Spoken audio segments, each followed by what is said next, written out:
नमस्कार, मैं पवन पाठक, PRS news, Prajarajyam Swaraj समाचार हिंदी साप्ताहिक मुंबई में आप सभी का स्वागत है। आज की जो महाराष्ट्र में जो हलचल मचा है भोंगा को लेके और हनुमान चालीसा को लेके, अब आप देख सकते हैं कि हिंदू और सनातन धर्म के हिसाब से जो हनुमान चालीसा है एक बहुत महत्वपूर्ण धर्म के हिसाब से पाठ है। इस पाठ को करने के लिए जो शुद्धता और नैतिकता और उसका जो व्यवहारिक आचरण करना होता है उस हिसाब से इस पाठ को किया जाता है। जबकि इस हनुमान चालीसा के पाठ को कुछ राजनीतिक दलों ने इसकी मर्यादा और जो इसकी जो व्यवहारिक शुद्धता है उसको ख़त्म करने का प्रयास भी कर रहे हैं। हनुमान चालीसा कहाँ पढ़ना चाहिए, कैसे पढ़ना चाहिए, इसका क्या विधि है, क्या आचरण है, क्या व्यवहार है, स्थान और समय के हिसाब से इसको करना चाहिए। लेकिन आज इसका जो है हनुमान चालीसा को गलत तरीके से लोग वापर कर राजनीतिक तौर पे एक दूसरे के जो है शत्रुता के प्रति खड़ा कर दिया है। आज हनुमान चालीसा का जो बार बार अपमान हो रहा है सरकार द्वारा, राजनीतिक पार्टियों द्वारा, उसके लिए आज हमारे साथ महाराष्ट्र के शिवसेना के घर में जो है राजनीतिक की जहाँ से शुरुआत हुई थी, जहाँ से हिंदुत्व का डंका पूरे भारत में विश्व में बजता था, वहाँ के खास शिव सैनिक आज हमारे साथ मास्टर थापा जी हैं, जो नेपाल काठमांडू से लेकर महाराष्ट्र हिंदुस्तान में हिंदुत्व का डंका बजाते रहते हैं। आज हम उनसे एक खास मुलाकात करेंगे मास्टर थापा जी से, जो महाराष्ट्र मुंबई में बाला साहब ठाकरे के खास जो है सेवक कहे जाते हैं, एक प्रमुख शिव सैनिक कहे जाते हैं। थापा जी ये बताइए, आज जो है महाराष्ट्र में हलचल है भोंगा को लेके, लेकिन हनुमान चालीसा को लेके हलचल था। आज नवनीत राणा सांसद और उनके पति एमएलए हैं, वो दोनों जन आज हनुमान चालीसा को पढ़ने को लेकर जो मातोश्री पे चैलेंज किया था उसके बदौलत उन पे एफआईआर हुआ और जेल हो गया। और आज का जो पुलिस कमिश्नर है उन्होंने भी आर्डर दे दिया है कि 100 मीटर के दायरे में मस्जिद के हनुमान चालीसा जो पढ़ेगा उसको जेल हो जाएगी, 15 दिन तक जामीन नहीं होगा। क्या यह उचित है कि हनुमान चालीसा को पढ़ने पे इतनी बड़ी सख्ती की जा रही है, रोक लगाया जा रहा है, जबकि लोग नमाज सड़क पर पढ़ रहे हैं और मंदिर के बगल में अगर मस्जिद है वो लोग नमाज पढ़ते हैं तो 100 मीटर के दायरे में वो भी आता है। ये कितना उचित है, कितना सही है, कितना गलत है, और इसकी हनुमान चालीसा पढ़ने की विधि क्या है? जय श्री राम, हर हर महादेव। ओम श्री गुरु चरण सरोज निज मन मुकुर सुधारु बनरो रघुवीर बुद्धिहीन तनि जानिकै सुमिरौ पवन कुमार बल बुद्धि विद्या देहु मोहि हरिहु कलेश विकार। जय अंजनी पुत्र महाबली भीम रूपी महारुद्र हनुमान जी जय। नमस्कार आपको। सर्वप्रथम श्री रुद्र हनुमान जी का जो पाठ हनुमान चालीसा पढ़ने के उपलब्ध से लेके महाराष्ट्र में आज जो चल रहा है, आमदार और खासदार दोनों हमारी बहन और भाई लोग ने बीच में तो राणा दापंदी ने बोला, फिर बंटी बबली हमारे संजय राउत साहब ने बताया, उसका नाम भी दिया है कि इसको हनुमान चालीसा को राजनीति में नहीं लाना चाहिए था, कि हनुमान जी स्वयं रक्षक है। कलयुग में कौन सा रूप में, कर्ण कर्ण में, कौन सा हाव में, किस जगह में विराजमान है बोल नहीं सकते। हनुमान चालीसा पढ़ने से संकट दूर होती है। और हनुमान चालीसा सबसे पहले पढ़ने के लिए तो आपका वाणी शुद्ध होना चाहिए, आप शुद्ध होना चाहिए। हनुमान चालीसा पढ़ते थे आपके पैर में मोजा तक नहीं होना चाहिए, यहाँ तो जूता भी देखा गया है।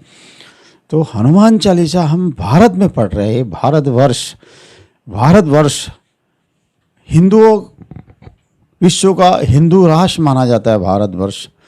भारत में अगर हनुमान चालीसा पढ़ने के लिए बंदिश है तो ये हमारे दुख की बात है। आज हिंदू हृदय सम्राट हमारे सर सेनापति माननीय बाला साहब ठाकरे जी होते तो ऐसा नहीं होता, आज अटल जी होते तो ऐसा नहीं होता। हम ये सोचते, महापुरुष लोग आज ऊपर से देख के भी सोच रहे होंगे हमने किसके हाथ में सत्ता देखे गए।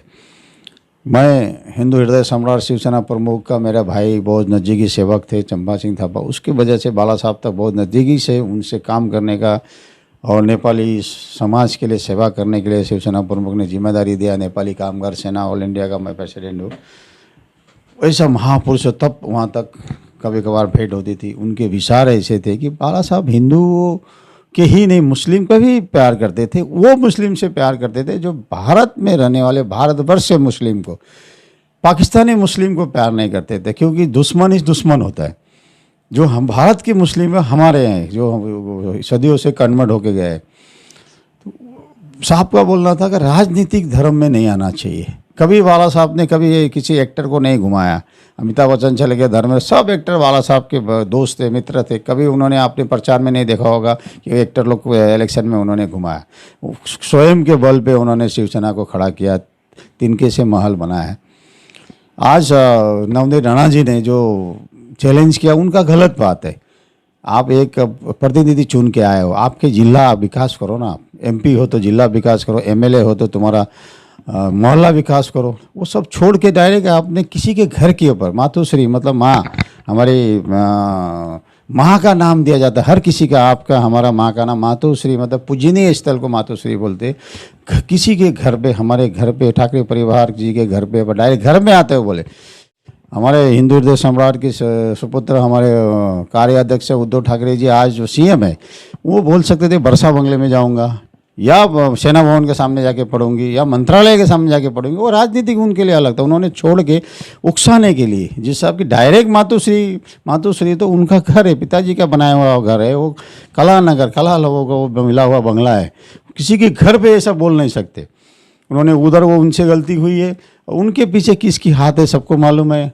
उसके बाद हमारे जो घटना हुई उस दिन, शनिवार और रविवार के दिन, हनुमान चालीसा के लिए, अरे आज उनको हनुमान जी चालीसा पढ़ने के बाद उनको हर संकट, हर बाधा से फ्री मुक्त मिल करते हनुमान जी। आज उनको हनुमान जी ने अंदर डाला कारावास में।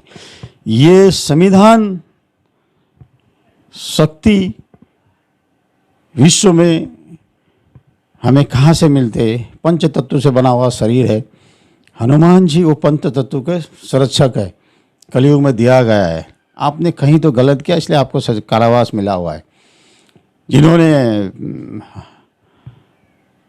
किसी को अपनी बल की ताकत से दबाने की, केंद्र सरकार ने भी महाराष्ट्र गवर्नमेंट को बहुत दादागिरी के हिसाब से इन लोगों को सपोर्ट किया। अब उनके केंद्र के नेता लोग उनको मिलने गए, उनके कारावास में खार में होने के बाद वहाँ जाना नहीं चाहिए था। उनको मालूम है हजारों शिवसैनिक रास्ते में आए हुए।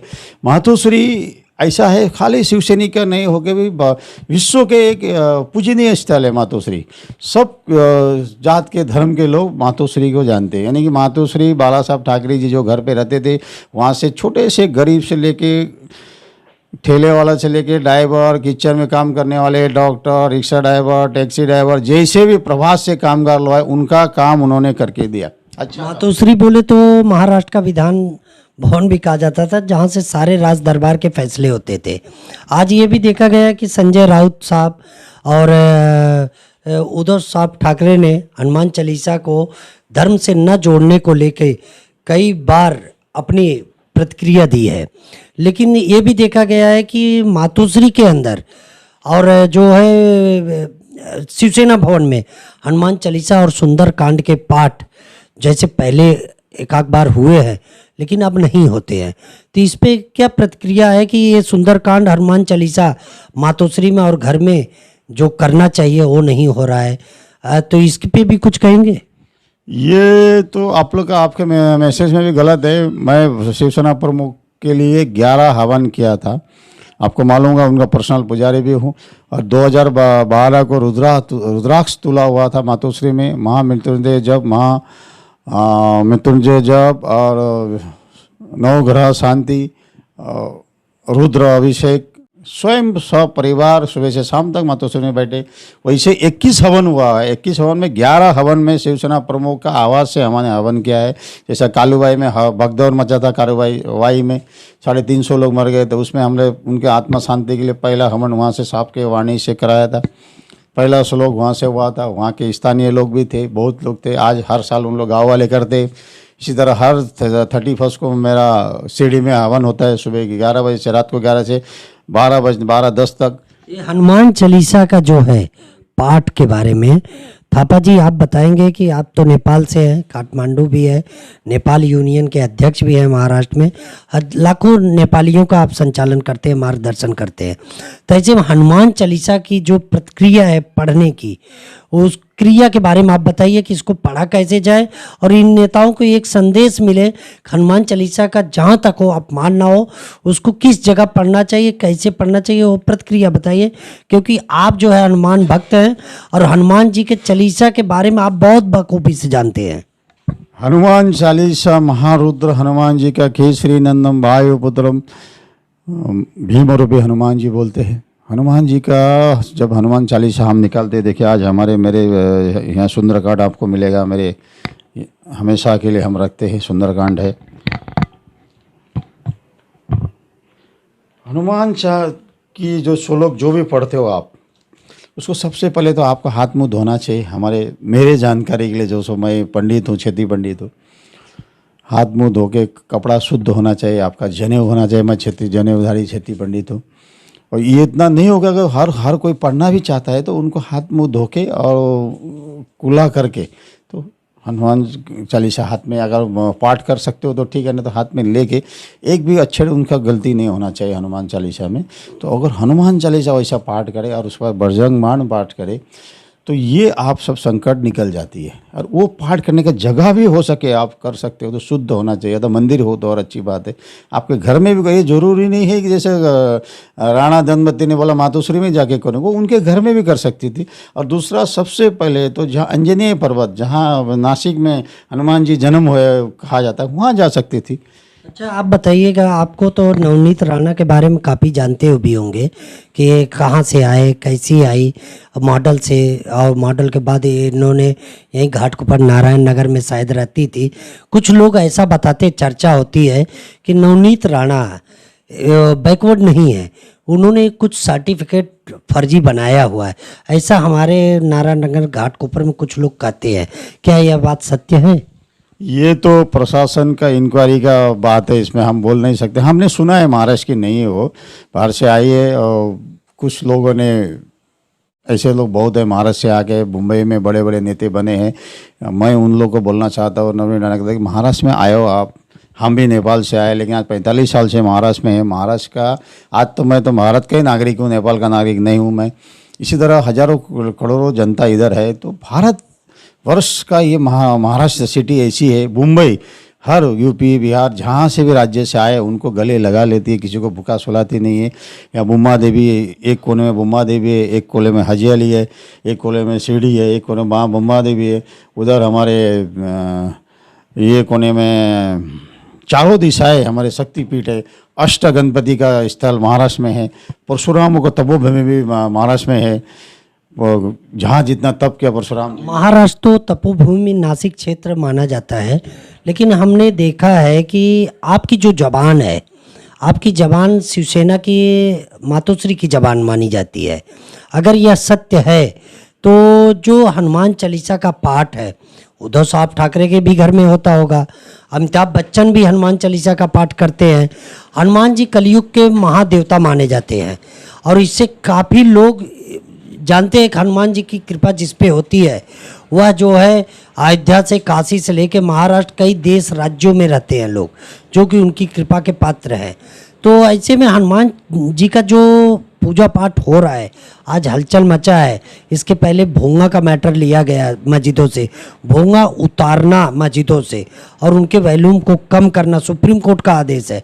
राज ठाकरे जी ने हिंदुत्व को अपनाया और हिंदुत्व पे आज वो भगवा पहन के भोंगा को मसले को बना के भोंगा को उतरवा रहे।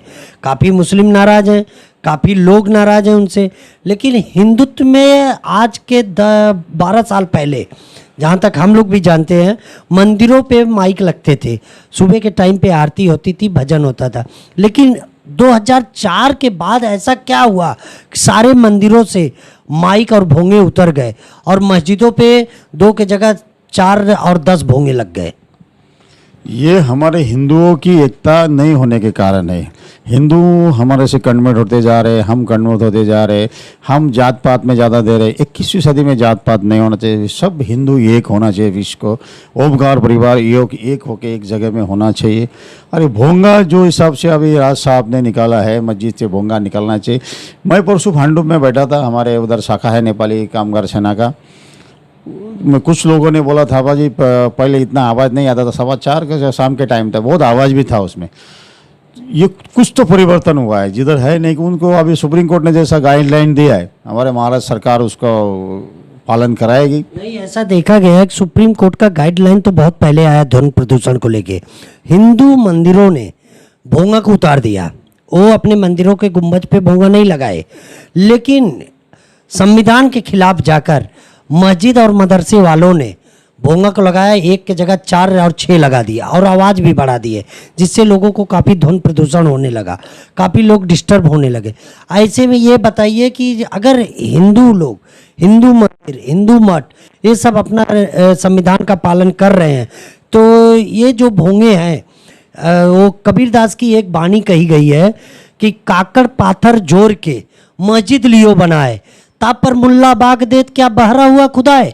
कबीरदास जी ने खुद कहा है कि पत्थर जोड़ के मस्जिद बनाया और उसके ऊपर मुल्ला अगर चढ़ के चिल्लाता है तो क्या खुदा बहरा हो गया है जो लोगों को डिस्टर्ब कर रहा है? वह लोगों को जगा रहा है या खुदा को जगा रहा है? इसका मायने केवल आप जनता को और शिव सैनिकों को बताइए कि इसका मायने क्या है। कायदे से सबसे पहले तो मैं ये बोलना चाहता हूँ कि भूंगा लगाने से, भगवान के चिल्लाने से, हम भगवान को चिल्लाना नहीं चाहिए। तो अजान इसके लिए दिया जाता है। मैंने बहुत से हमारे मित्र हैं मौलाना लोग से पूछा अजान क्या। अजान ये है कि जो बच्चे पढ़ते हैं नहीं है, जो बच्चे भगवान को नहीं मानते, उनको याद दिलाया जाता है ये टाइम है इबादत का, हमारा टाइम है। जिस तरह हम घंटी बजाते हैं, याद दिलाते हैं भाई ये घंटी बजाने, भगवान को भी याद दिलाते, बच्चे लोग को भी हमारा पूजा का आरती का टाइम है। ये समय उस टाइम था जब उस टाइम घड़ी नहीं थी, अलार्म नहीं था, जगाने का कोई यंत्र नहीं था। लेकिन आज तो अलार्म है, लोग मोबाइल में टाइमिंग सेट कर दे रहे हैं, घड़ियां बज रही हैं। तो अभी ऐसे मॉडर्न युग में और भोंगा का इस्तेमाल करना प्राचीन समय का, तो ये कहाँ तक ठीक है? ये तो कुरान में भी कहीं नहीं लगा है कि आप भोंगा का इस्तेमाल कीजिए। अभी ये सबसे आज मुंबई जैसे सिटी में, जो आज मुंबई देखा तो हिंदुस्तान हर कोना विकास हो गया, लाइट पानी चले गए, गाड़ी चले गए। बच्चे लोग को अभी 10वीं के एग्ज़ाम था, अभी एग्ज़ाम चालू है, कहीं किसी को पढ़ाई का होता है, कोई घर में काम करते, डिस्टर्ब तो सबको होता है। इनको अपना धर्म अपने अपने रूम के अंदर हो। अभी आपको मालूम होगा 95 के टाइम में, जब 96 में हमारी सरकार आई, शिवसेना प्रमुख ने जब मनोज जोशी जी को सीएम बनाया था, तभी मस्जिद के एफएसआई नहीं था। भारत को रोड में कोई लोग नमाज पढ़ रहे थे, तो भारत साहब के पास आया किसी ने दौरे के टाइम में, बोला ये लोग रोड में नमाज पढ़ते। साहब ने उनके सब मौलाना लोग को बुला के एफएसआई पास किया था। शिवसेना प्रमुख मुस्लिम से विरोध नहीं है, लेकिन उन्होंने बोला तुम्हारा इबादत करो लेकिन अंदर होना चाहिए। ये इन लोग को शायद बहुत पुराने लोग को मालूम होएगा। तो उस तरह ये टाइम भी होगा, ऐसा होना चाहिए कि आपके बाजू वाले को तकलीफ नहीं हो। आपका भगवान हमारे दिल के अंदर है। हर धर्म के भगवान अपने दिल के अंदर, हम बाहर खुद ढूंढने को जाने। लेकिन मुस्लिम समुदाय क्या कहता है कि जहाँ हमारी आबादी ज़्यादा है हम भोंगा का इस्तेमाल करेंगे उनको सुनाने के लिए। जहाँ हिंदू आबादी ज़्यादा है फिर हिंदू क्यों नहीं भोंगा इस्तेमाल करता है इसमें? ये हमारे हिंदुओं में एकता नहीं है ना। मैंने आपको बोला ना, हमारे ओमकार सनातन धर्म का एकता नहीं है। सनातन धर्म हमको भूलते जा रहे हैं, हमारे बाल बच्चे भूलते जा रहे हैं। हम लोग मंदिर में आरती में जाते नहीं हैं। उन लोग फ्राइडे के टाइम देखो आप, और संडे के टाइम चर्च में देखो उन लोग। हमारे हिंदू के बच्चे लोग हम सिखा नहीं पा रहे। उन लोग का देखो दुकान बंद होकर जहाँ हम लोग वहाँ चले जाते। सबसे पहले तो आज विश्व में हम हिंदू कहाँ से, कितने देश थे? हिंदुओं की तरफ इशारा कर रहे हैं बार बार, लेकिन देखा जाए तो आज हम जयचंद की बात करते हैं, जिन लोगों की हिंदुओं की बात करते हैं अकबर के टाइम से लेके औरंगजेब टाइम तक का, आज भी वही स्थिति है। पहले एक गद्दारी करते थे, आज कई गद्दारी कर रहे हैं। आज देखिए हिंदू एक साइड में मंदिर बनाने की बात करता है और अखंड राष्ट्र बनाने की बात करता है भारत का, तो दूसरे साइड में इस्लाम को अखंड राष्ट्र बनाने की बात की जाती है। ये कहाँ तक ठीक है और किसके जबान से क्या बात निकल रही है, जरा उसको भी बताएं आप। अभी सबसे पहले तो भारतवर्ष में, हमारे भारतवर्ष कहाँ तक था? आज आधा दुनिया भारतवर्ष था। जब अमेरिका का पता ही नहीं था तो उस टाइम से सनातन धर्म हमारा कैलेंडर 1978, अब 79 ने अभी सनातन धर्म कैलेंडर चला, हमारा हिंदू सनातन कैलेंडर कभी आए, इन लोग पैदा ही नहीं हुए थे, तभी से हमारा अस्तित्व है। ये तो आए चले जाएंगे, जैसे माया कैलेंडर आया था, ख़त्म होने वाला था, वो चले गया, हम तो है। हमारे में ये होना चाहिए कि जिस सुप्रीम कोर्ट का एक आज सब जैसे आपने पता आज की 21वीं सदी में सुप्रीम कोर्ट ने भी गाइडलाइन दिया, उनकी पालन कराने के लिए राज्य सरकार और केंद्र सरकार को एकदम जिस तरह यूपी में आज काम हो रहा है, मुख्यमंत्री जी काम कर रहे हैं, योगी जी हमारे, उसी तरह हर राज्य के सीएम को ये होना चाहिए कि आप कानूनी कराओ।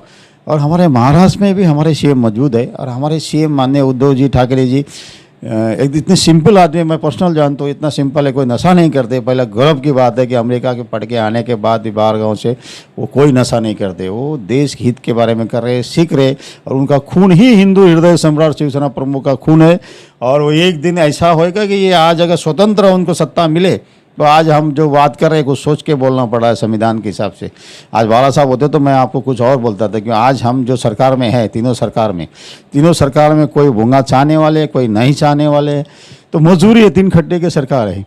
तो ये लेकिन सरकार जरूरी था, बीजेपी ने, केंद्र सरकार ने भी उद्धव साहब को पहले 5 साल एकदम घेरे में रखा। आपको बोलना चाहता हूँ, जब 95 में जब सौदा हुआ था तो बीजेपी शिवसेना का ये सौदा हुआ था कि गठबंधन लोक कल्याण के लिए था? लोक कल्याण के लिए, जैसे 93 इलेक्शन के बाद 95 जिसका 1 सीट ज़्यादा होएगा वो सीएम बनेगा, 1 सीट कम होएगा डिप्टी पीएम और गृह मंत्री बनेगा। 5 साल तक दिया नहीं शिवसेना प्रमुख स्वर्गवास के बाद, फिर भी उद्धव जी ने संभाल के रखा। तो पीआरएस न्यूज़ में आप सबको बताना चाहूँगा कि आज 3 पहिए की जो सरकार है उसमें कुछ लोग भोंगा चाहने वाले हैं, कुछ लोग हनुमान चालीसा चाहने वाले हैं, और कुछ लोग राष्ट्र को रोजी रोजगार देने वाले लोग हैं। दूरदृष्टि, पक्का इरादा, कड़ा अनुशासन देश को महान बनाता है। अगर उद्धव साहब ठाकरे कड़ा अनुशासन और दूरदृष्टि रखते हुए अगर इस राष्ट्र का, भारत का और ये महाराष्ट्र का कल्याण करना भी चाहते हैं तो 2 पहिया जो है उनके आगे पीछे नहीं चल पाती है, जिसकी बदौलत हिंदुत्व बीच में ही रुक जाता है और सबका सामरिकरण लेके चलने के लिए उन्हें बाध्य कर दिया जाता है।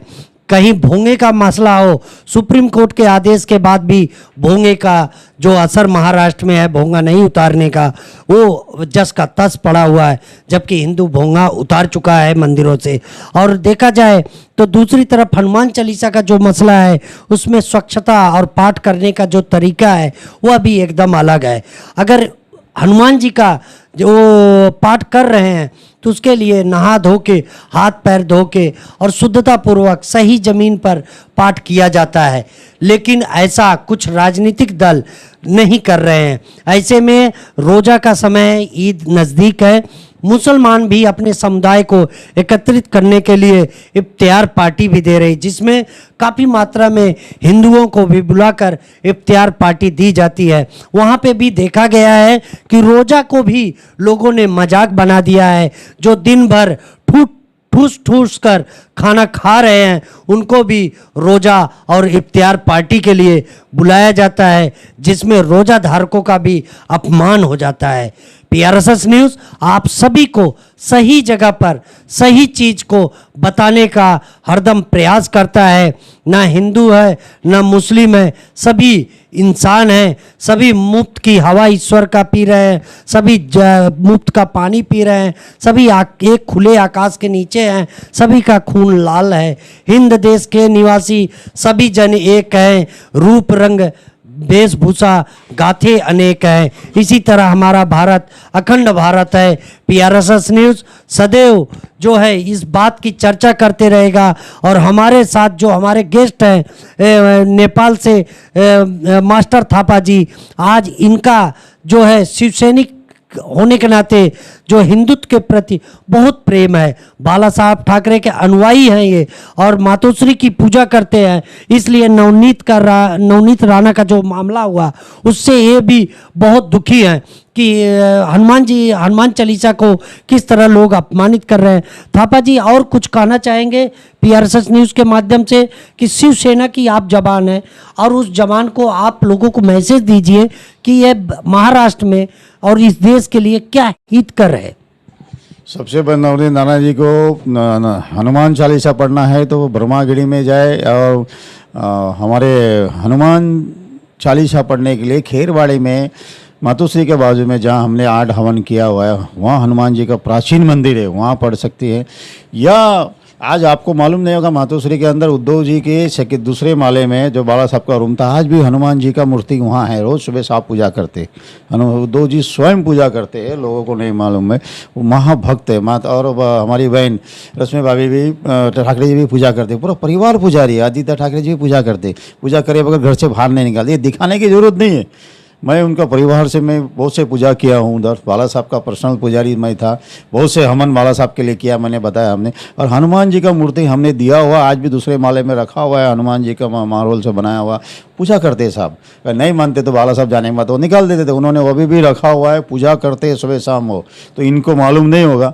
और किसी के घर पे जाके नवनीत नाना को, मैं दोनों बंदियों को मैं हाथ जोड़ के बहन और भाई को बोलना चाहता हूँ कि किसी के घर पे जाके आप जीत नहीं कर सकते हो।